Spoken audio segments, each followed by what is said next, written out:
hard to fake, honest signals of commitment. Okay?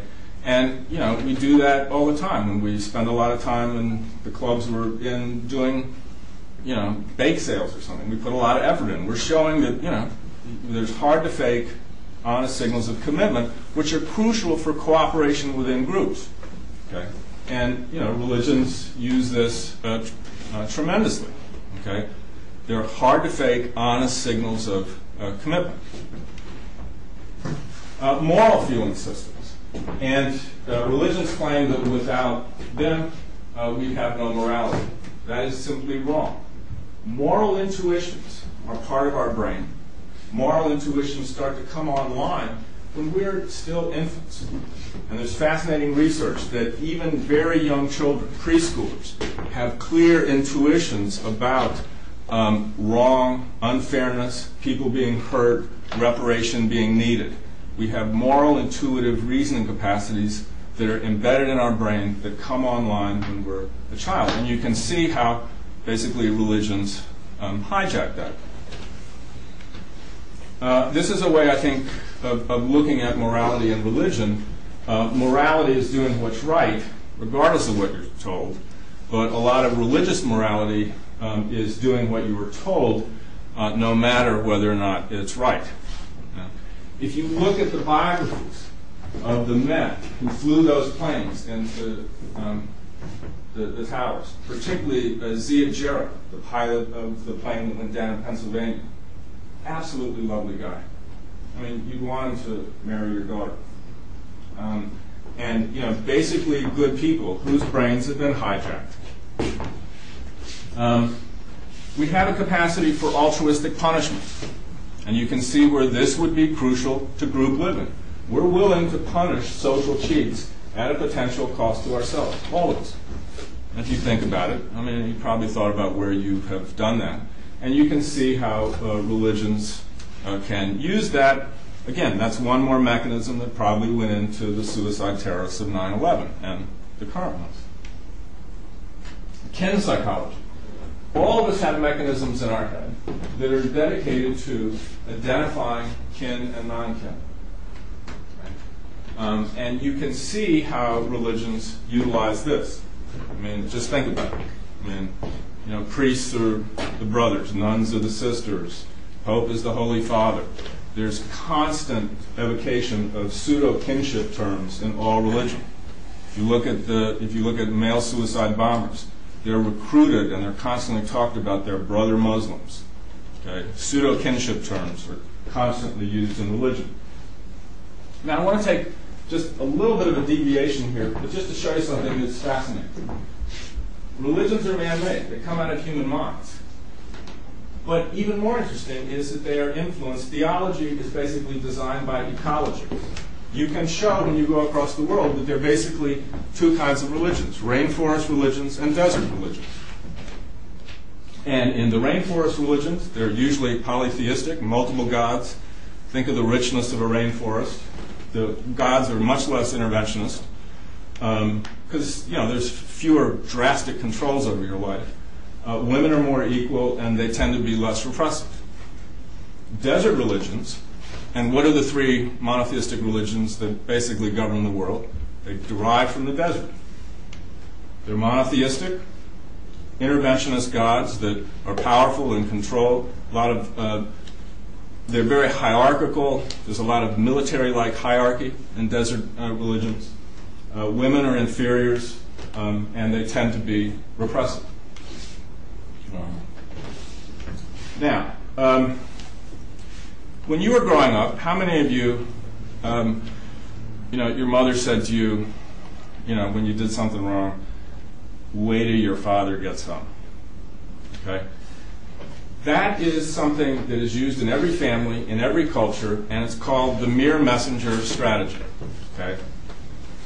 If I tell you I'm a god, if I stand up here and I tell you I'm a god, hopefully somebody will go get a phone, call 911, and I will be helped to the local psychiatric unit. But when I tell you I'm just a humble disciple of God, just his messenger, okay, you're going to be vulnerable to giving me some credibility, particularly, and if I do some other things. It's a brilliant and cunning strategy. It's been discovered by every used car salesman, every mafia capo, okay? But it is also crucial to religions. If you think about it, who's the Pope? He's just God's vicar on earth, okay?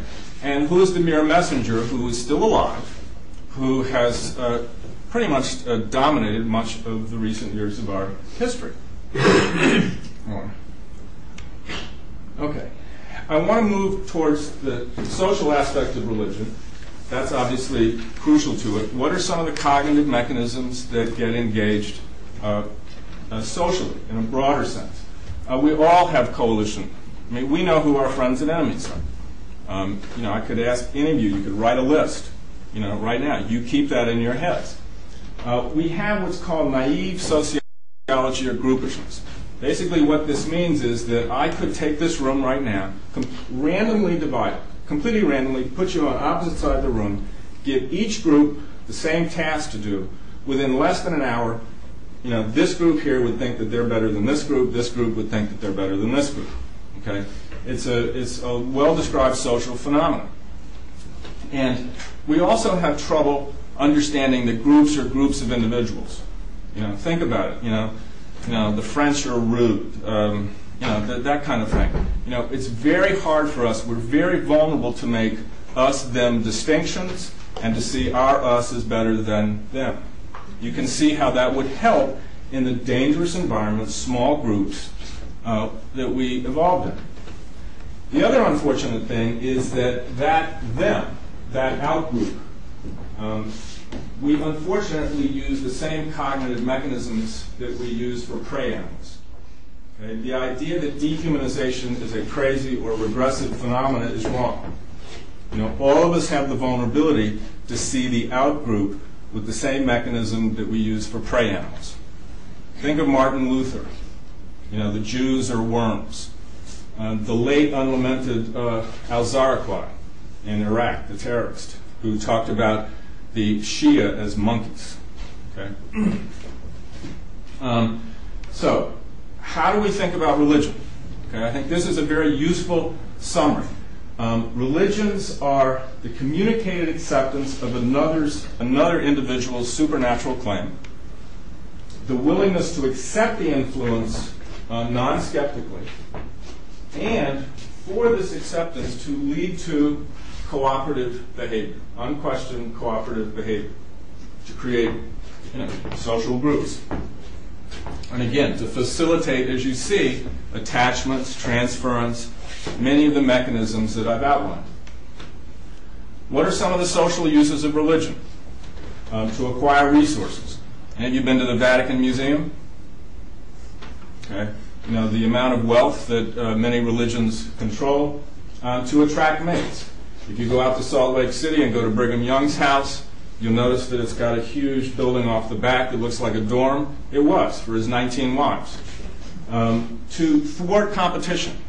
Okay, the reality is that no religion has survived by tolerating its competitors. One of the functions of religion is to create a larger umbrella, a larger group, again, for the benefit of the leaders. I think this says it quite explicitly. I'll let you read it.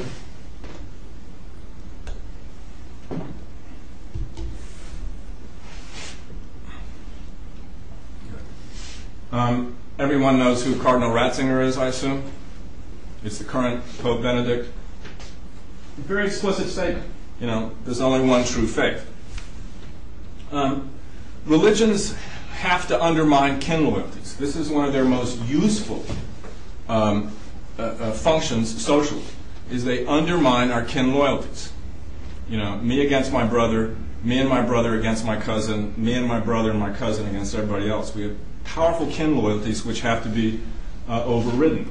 And we tend to think of, Christianity as, family values. No.